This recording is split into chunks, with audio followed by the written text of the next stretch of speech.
শ্রীলঙ্কার মধ্যাঞ্চলের পাহাড়ি এই এলাকার নাম হ্যাটন। এখানকার ডানকেল্ড এস্টেট চা বাগানের খ্যাতি দেশজোড়া। তবে যাদের যত্ন আর অক্লান্ত পরিশ্রমে এই বাগানটিতে আজ কচি চা পাতা আর স্নিগ্ধ সবুজের সমারোহ, তারাই আজ সবচেয়ে বেশি বঞ্চিত।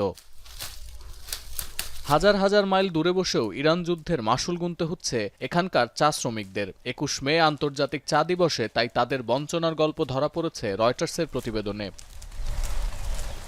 প্রায় ৫৫০ একর জায়গা জুড়ে আছে এই ডানকেল্ড চা বাগান। কাজ করেন প্রায় হাজার খানেক শ্রমিক। বছরে প্রায় ৩.৫ লাখ কেজি চা আসে এই বাগান থেকে।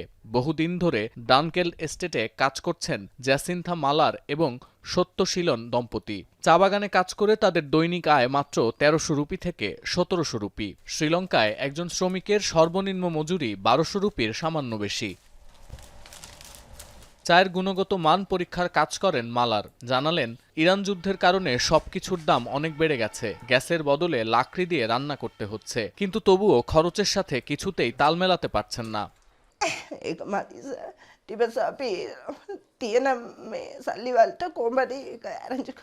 প্রতিদিন চা পাতা তোলার জন্য হেঁটে হেঁটে লম্বা পথ পাড়ি দেন সত্যশীলন। শ্রীলঙ্কার প্রধান রপ্তানি ব্যবসা টিকিয়ে রেখেছে এই চা শিল্প, কিন্তু তা হাসি ফোটাতে পারছে না এখানকার শ্রমিকদের মুখে। তবুও সন্তানের মুখ চেয়ে লড়াই করে যাচ্ছেন এই দম্পতি। তারা চান না সন্তানরাও এই পেশায় আসুক।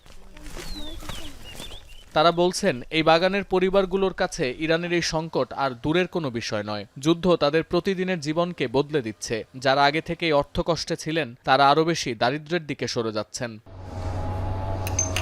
সতীর্থ কর্মকার, এখন বিশ্ব।